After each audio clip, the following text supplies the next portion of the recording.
Fear it, face it, faith it. Fear it and face it and faith it. Ooh. Said if you fear it, then face it and faith it. Ooh. Said if you fear it, then face it and faith it. Ooh. Said if you fear it, then face it and faith it. Ooh.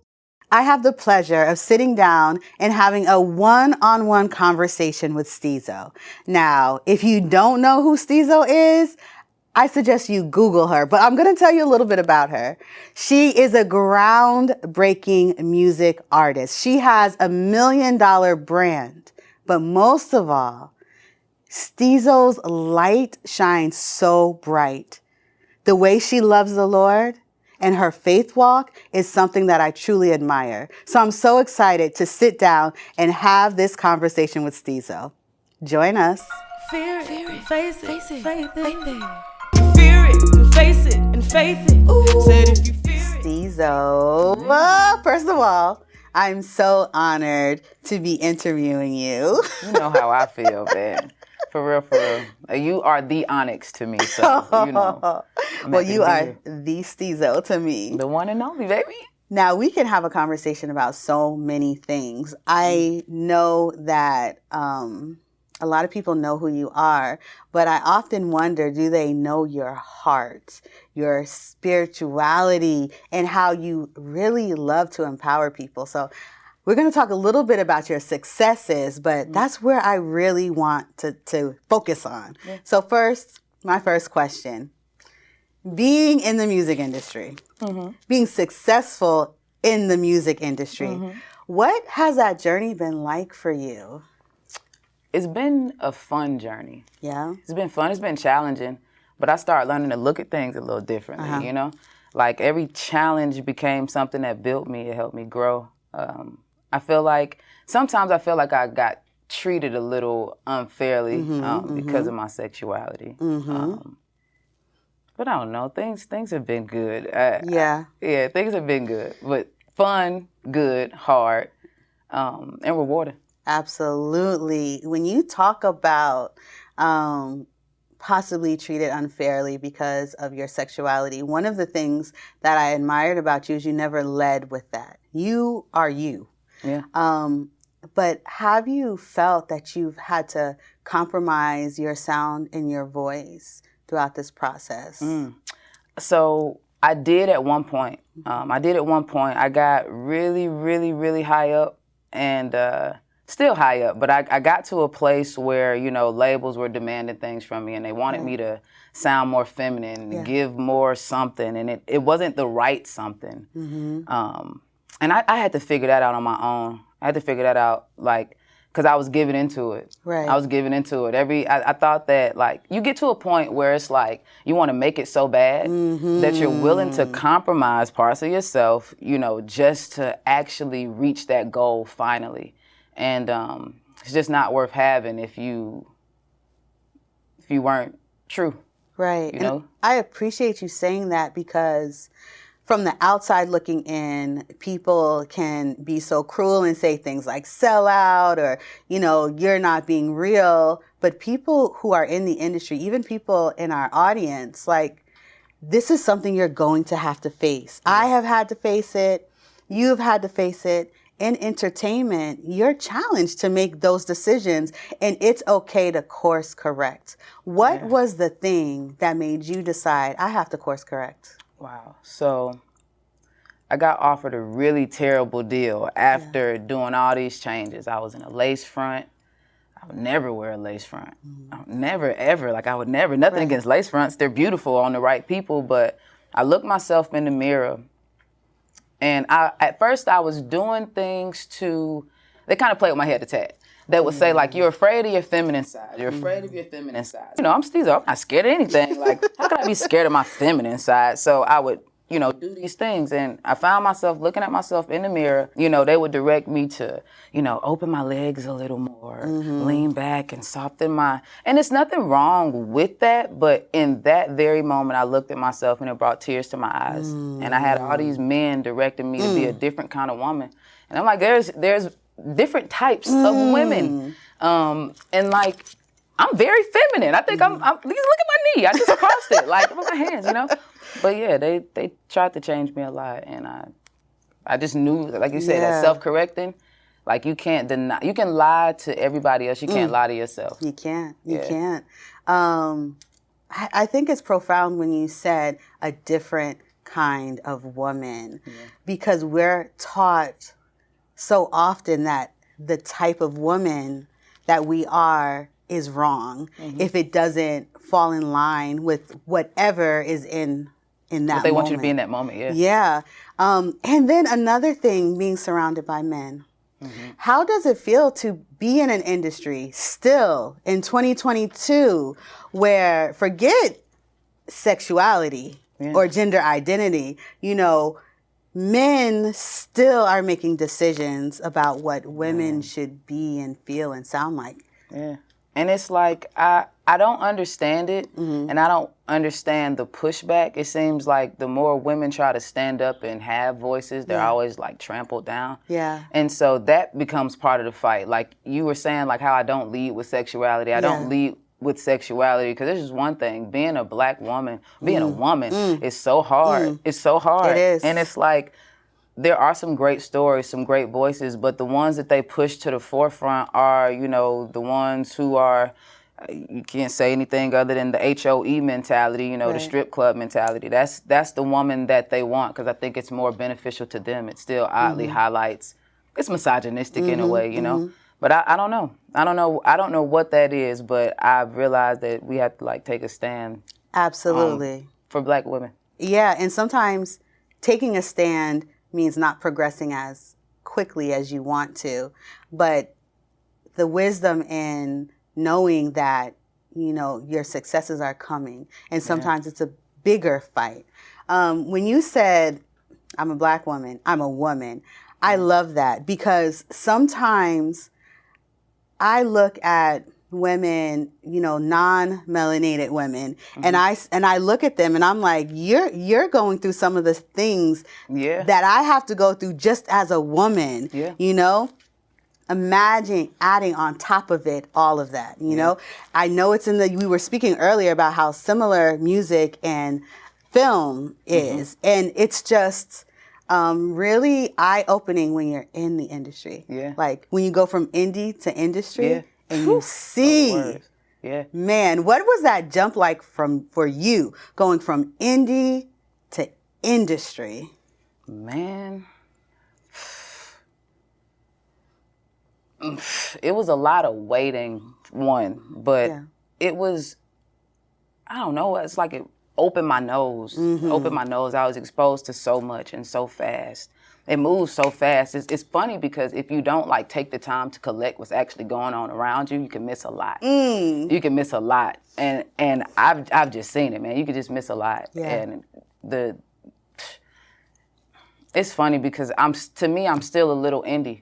You know, I've definitely touched and tasted the industry, but once I got in the industry, I started realizing like maybe I don't really want to be, like I want to be in the industry, but if this is what the industry is, I'll find out how I can create my own kind of industry or find the people who have gone in the industry and realize that that's not because that's not the dream. You know, selling souls, selling out, not being yourself, that's not the dream. The dream is, you know, to do what you love and to empower other people and to really, you know, have something for yourself and your family.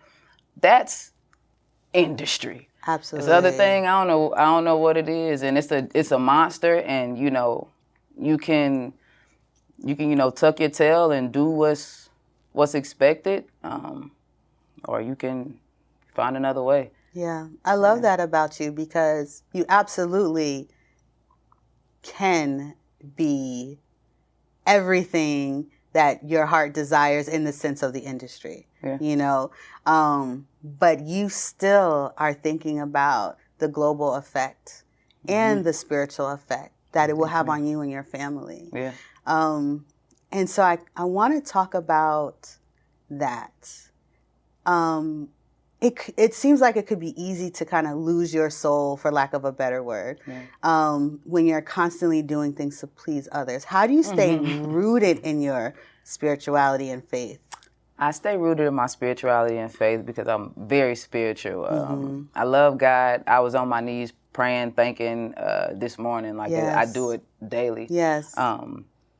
Run that back for me, because I want to make sure. I said that first because you asked about the spiritual part, but if you remember, run it back, because there's a piece that I want to touch in there, and I want to make sure I remember what you said. Absolutely. I was asking about losing your soul or feeling like you're losing your spirituality. How do you stay rooted in your faith and your spirituality? And then you said, it jogged my memory, you said something about people pleasing as well. Oh, yeah.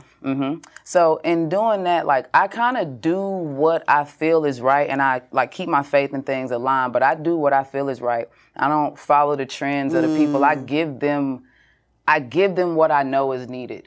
You know, like, because you'd only get it one way. It'd be so watered down if you didn't. And I think that's really where the spirituality and the connectedness comes in. Just understanding that you're always moving forward to better the world, the community. Every little intricate detail matters, but it boils down to the spirituality in the end.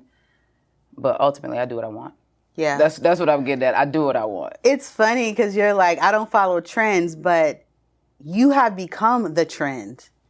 You know, I want to talk about your businesses, but specifically one business that started with a viral video that, I mean, mega stars have copied, you know? So you became the trend. Yeah. How did that happen? Man, okay, so things happen in the craziest way. You gotta say, I always gotta put God first. I always gotta say, God is gonna do it every time. It has nothing to do with you. It has nothing to do with you. People think being blessed and just having things has nothing to do with you. It's all God. Yes. It's a very hot day. I don't remember if I had AC or if I didn't have AC, but I had on titty tape. I had just left the gym. I'm like, man, titties out, titty tape. I was really just trying to make $1. I just wanted people to buy my tape. And I ended my live, and within like the next 2 hours, it was super viral, shared by some of everybody. Yeah. It was crazy. Like I said, I didn't expect it, but I did set a trend. And then with people trying to copy me, I had to learn that until you're imitated, duplicated, you didn't do anything. You feel what I'm saying? And so I looked at the type of people who copied me. Like, oh my gosh. Absolutely. I feel like I did something for the world. Yeah. Like, the titty tape money, it's cool and it's everything, but I realized what I did for women. You get what I'm saying? Yes. Like, no matter who took it, did it, I did it first. It was my thing. It's my invention. And the world needed a broad alternative. Absolutely. And I'm so happy that they got it. Yeah. I mean, Steezo, I have been out of the country and people have come to me and show me your video. Wow. Like no matter where I go, and I'm not talking about people in the LGBT plus community. Yeah. I'm talking about they're just like, did you see this video? Do you know this person? Like, it's crazy to me. But I love it. What I loved about that particular video is you were so authentic. Yeah. And that's what people miss. Yeah. So in branding, because, you know, I think you are amazing when it comes to your music and your writing. But your branding, that is a gift. Thank you. And so talk to me about how branding starts with being authentic. It does start with being authentic. You can't brand something, to me, that's inauthentic. Right. You know, that's why, like, stories sell brands. That's 110.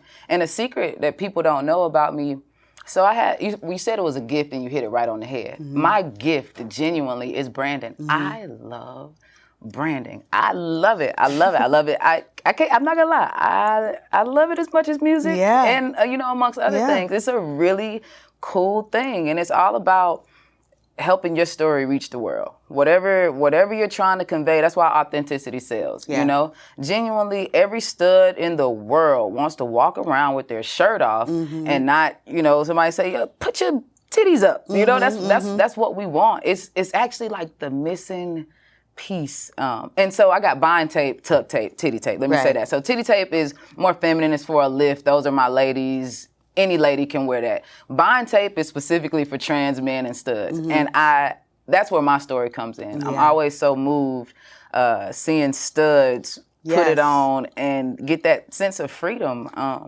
But yeah, my brand is one of those brands where it's like, you know, love who you are, be yourself, and be fearless. And I think that like that energy of my brand has rubbed off on people, you know? And so when people wear my stuff, they feel like me, they feel confident, they feel sexy, they feel, you know, all these different things. But it matters, and ultimately at the end of the day, it's a story. Yeah.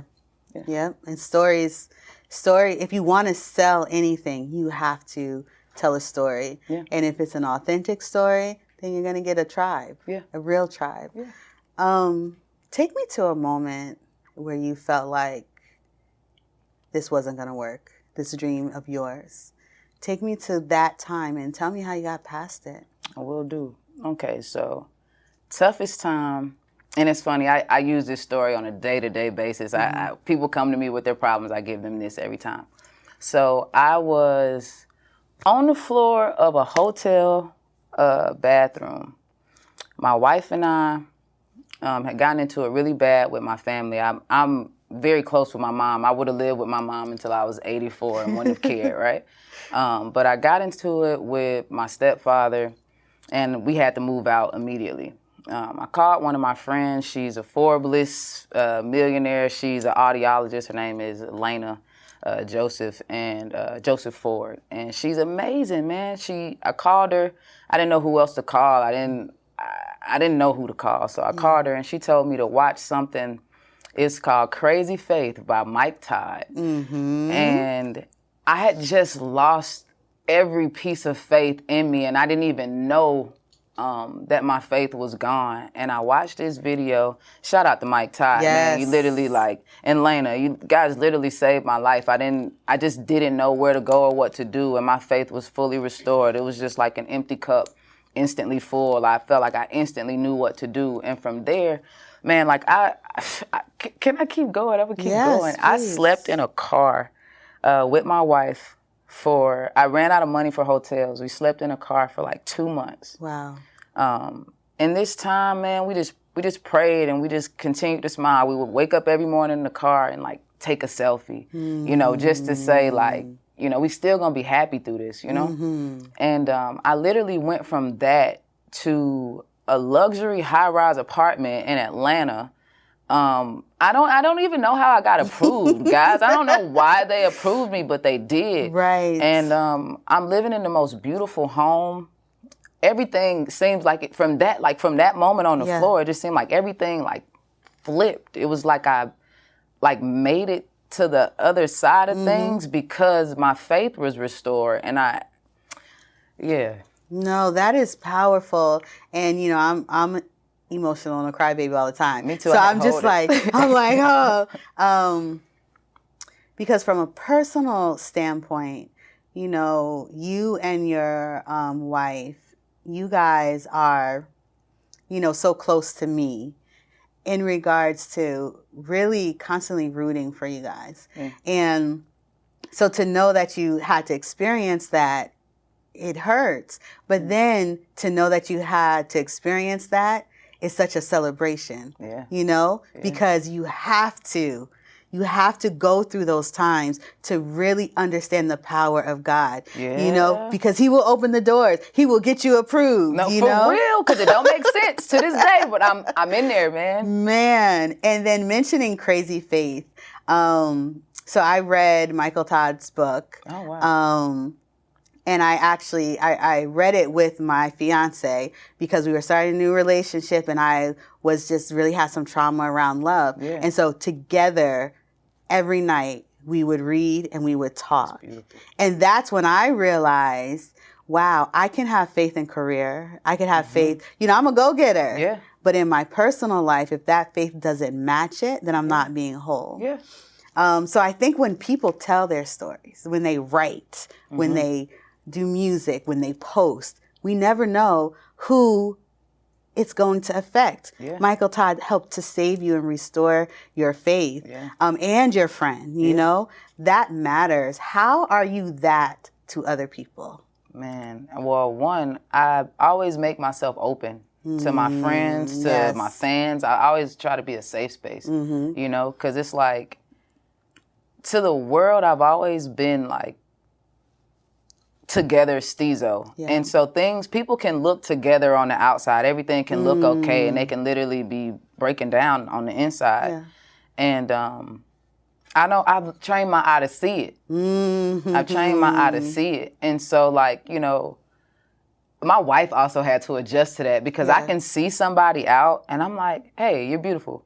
You know, chin up, you're beautiful. Oh my gosh, that dress, girl, you are everything. Okay, little handsome, I see you, Zeddy. I'll do that to people just because, like I said, I've trained my eye to see the hurt, and I just kind of want to wipe it away in those moments when people are around me. That's such a spiritual gift. How do you handle that? Because seeing that and giving that energy, you have to be replenished. Yeah. So how are you replenished? I like taking long hot baths, bubble baths, like a little sage, a little wine. I've been doing it for so long. Yeah. Before I used to like cram my world. Oh my God, I used to have a million crystals on me at all times, like propel this or do this or whatever. But now, since I've been doing it so long, a part of doing it actually restores me as well. Like because I took you from like that to that was the reward and that was the replenishing type of thing. So it's a little easier, but like I say, when you are that person, you kind of got to learn to sage, like I say, bathing, or have somebody like Tay. She's able to handle weird, strong energy. So if the energy was too strong for me, I'll be like, hey, Tay, could you like get that off of me? You know what I mean? Yeah. And then like that's an extra little added. That is awesome. How important is it on the journey to success to find the person you're aligned with?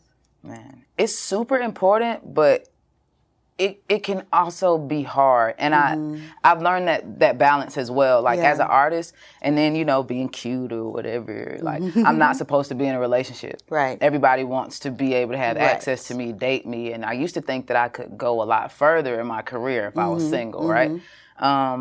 And whether that's true or not, having somebody who actually cares about your butt is more important than, you know, quick overnight, whatever success, you know. And then once you become successful, having somebody to share it with is even more important. So, yeah. So, staying on the family thing, and maybe because I'm just nosy, you know, you guys have been married for how long? 5 years, together 10. That is amazing. My baby. You know, do you have any thoughts of expanding your family and having kids? We have a dog and a cat, and they're beautiful. But no, actually, just because I'm always going to give you stuff I don't give everyone else, we have been trying for the past 4 or 5 months. Wow. Yeah, we don't know yet. Stop it, because we gonna both be up here like. Oh. Yeah, we've been trying. That's beautiful. Yeah. I know that you know, being a mom is probably the greatest gift that I have, and you two as parents, like dropping these seeds of knowledge onto your own seed, I just know will be beautiful, and you will continue to impact the world, you know, through your offspring. So I will be praying for you guys. I will be praying for your journey. You got like rubber belly. Yes, I will be praying because that's really beautiful. What scares you? You always ask me this. Let me see if I can really give you something. Last time, I'm probably gonna end up saying the same thing. Let's see. So.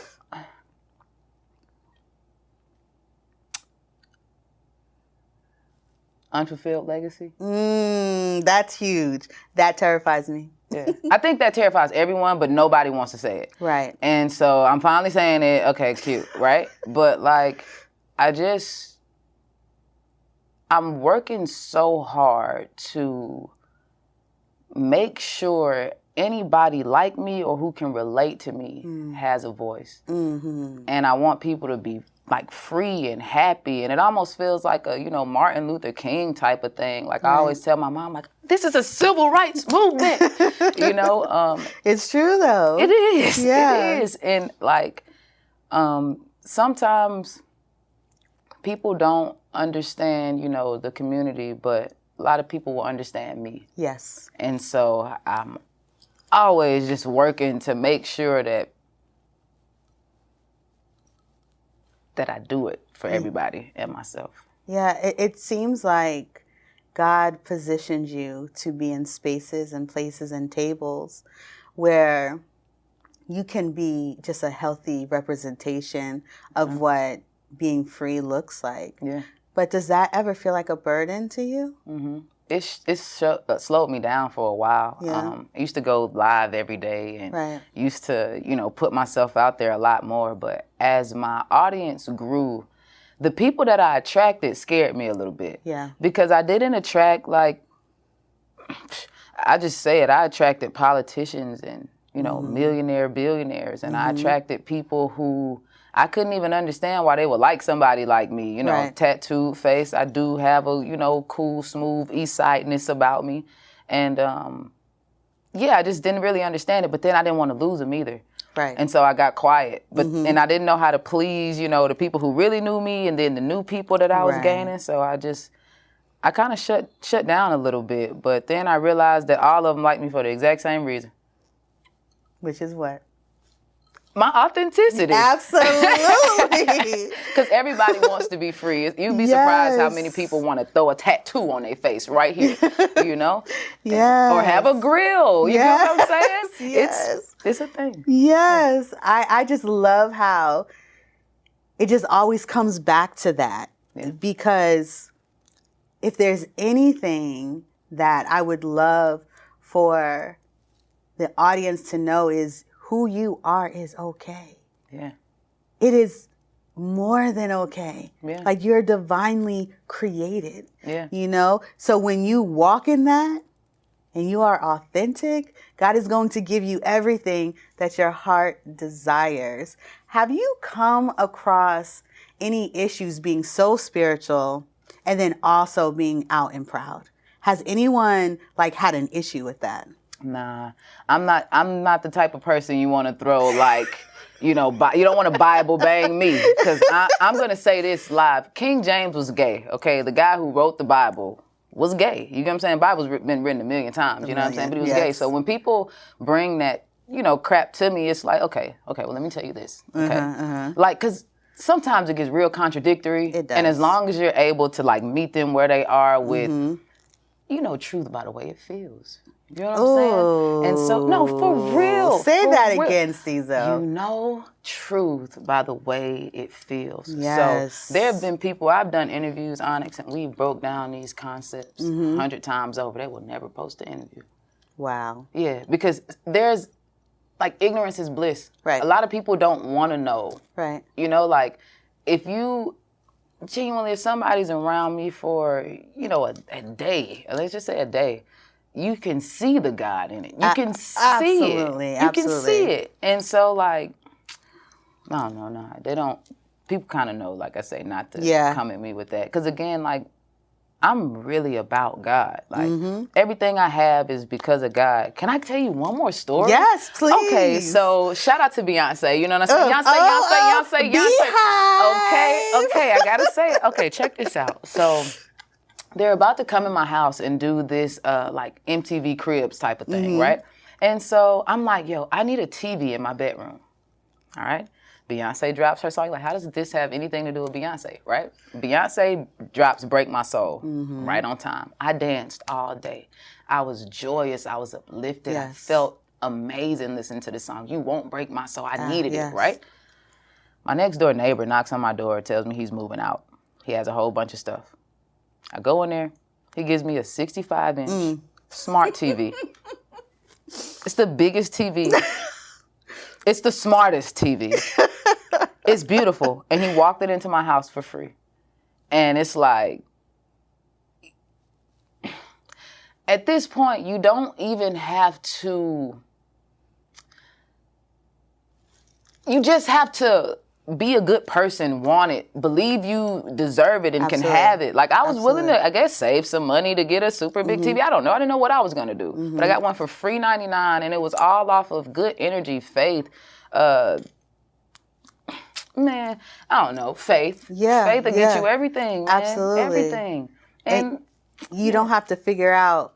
I think people get lost in them trying to figure out. Because you could have spent that time, okay, Tay, how are we going to get this?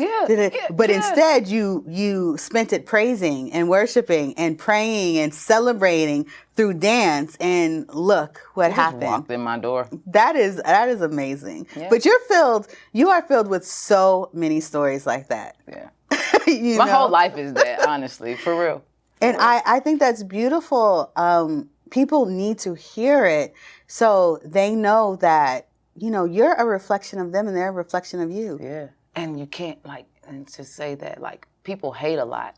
But it's like, don't do that, because you're blocking yourself off from seeing what's actually happening. Absolutely. What's actually happening is somebody is glorifying God. Somebody has faith. Somebody is doing the work. Like, I don't like to drive. I drove here by myself from Atlanta. Jesus, hate driving, man. And it's just like, I know that I have to put myself in these places. I have to do certain things. You can't be a coward and expect to be successful. There are things that will happen, like I was dancing and jumping around all day to Beyonce, and then all of a sudden I get a TV. Like, there are little miracles like that that'll happen. But there's, faith and work go hand in hand. Yes. Yes. Because I was on Facebook Marketplace looking for a TV. Yes. But you get what I'm saying? Absolutely. I always say, if you take one step, if you ask for it, I have this thing called Plan, Pray, Execute.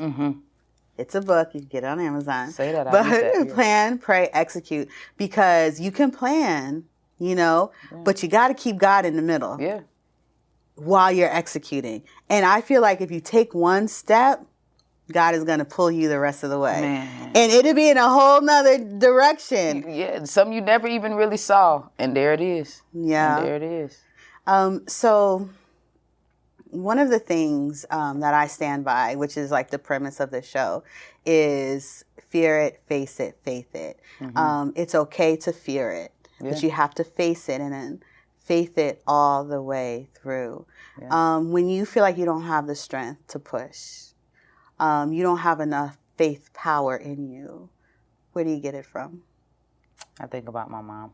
Aw, tell me about that. I just love my mom. Yeah. I think she's great. And then every time I've ever fallen, she stuck her leg out some kind of way to make sure, even if she had to sneak, here, girl, here's something. She's just always there for me.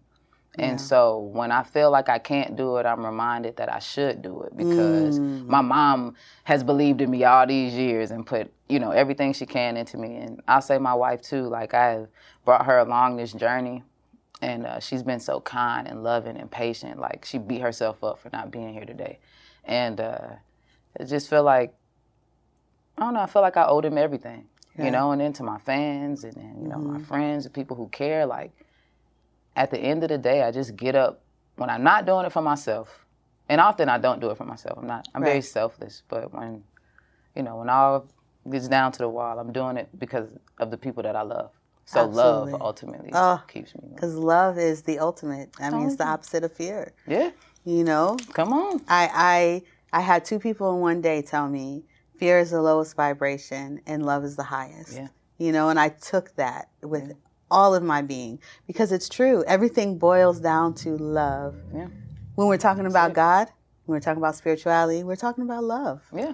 Ultimately. Yeah. Ultimately. Yeah. My last question for you, even though I hate that it has to be my last question. Right.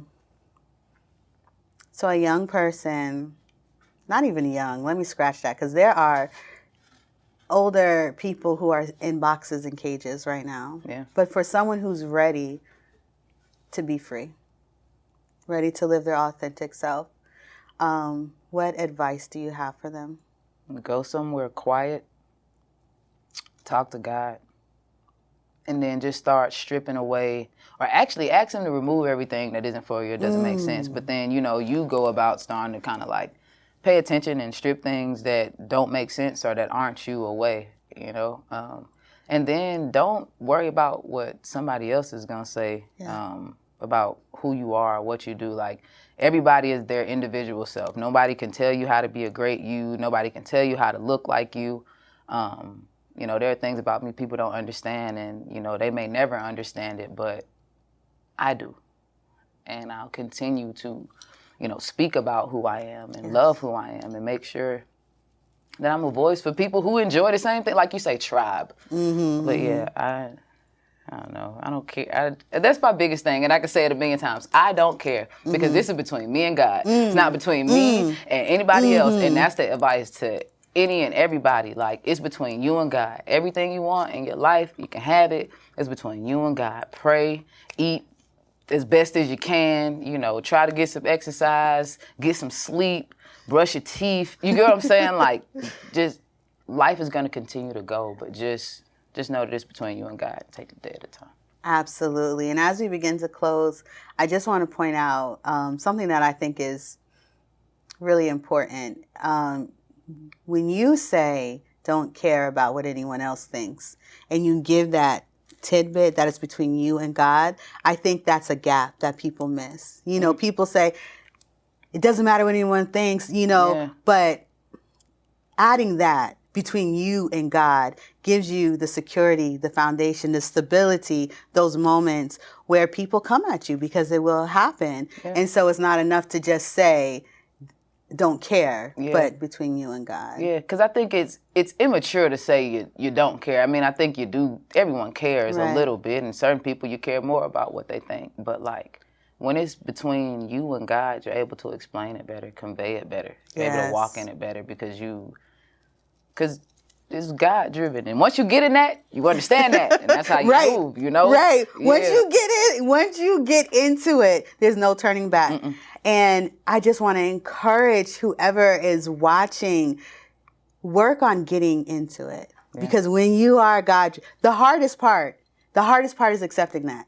But once you're in it, you ain't going without it. Okay, once you go God, you don't go back.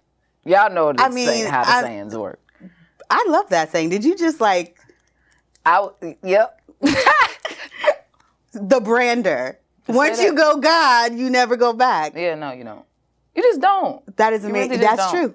You don't. You don't. So I love to have all my guests just also say this to the audience. Fear it, face it, faith it. So in your own Steezo way, can you say that to my audience? Yo, guys, fear it, face it, faith it. If you want to be like me, man, that's what you got to do. Want to be like Onyx, that's what you got to do. You know what I'm saying? For real. It'll take you a long way. Well, Steezo, you know, I adore you. I'm a fan. You know, I'm a fan of you musically. I respect you so much as a business person. And then I love you tremendously as, you know, a friend, a daughter, you know, all of those things. I'm always rooting for you. But it's a pleasure to speak to you, because I see your growth and I see that God in you so strong. And so I look forward to speaking to you again and again and again and again. And I look forward to meeting FOMO chains and all your offspring. 2 tops. Okay? 2 tops. 2 tops. Thank you so much. Thank you. You guys, I hope this conversation was amazing for you. It was amazing for me. Once again, Steezo, thank you for coming and talking about faith. Thank you so much. Keep God first, baby. It's by no mistake. You tuned into I love the fact that Steezo was so transparent when we talked about going from indie to industry. But what really touched me is when she spoke about living in the car with her wife for 2 months and all of the many miracles and blessings that came from that. I really hope that you were able to see yourself in Steezo, see your reflection, because every single thing that you want, every single thing that you desire, you can have. You are worthy of having. Thank you guys for watching Faith It with me, your host, Onyx Keisha. Remember, It's okay to fear it, but you have to face it and then faith it all the way through. It's by no mistake. You tuned in to elevate. Whether you could or thought you came. You look yourself right in the face. And if you fear it, then face it and faith it. Said if you fear it, then face it and faith it. Said if you fear it, then face it and faith it. Said if you fear it, then face it and faith it. 1, 2, 3, 1, 2, 3, 3. After the storm, what kept me was my belief. 1, 2, 3, 1, 2, 3, 3. Had no safe space, now I watch it on TV. 1, 2, 3, 1, 2, 3, 3. After the storm, what kept me was my belief. 1, 2, 3, 1, 2, 3, 3. Had no safe space, now Onyx is on TV. Faith it, Fear it, face it, faith it.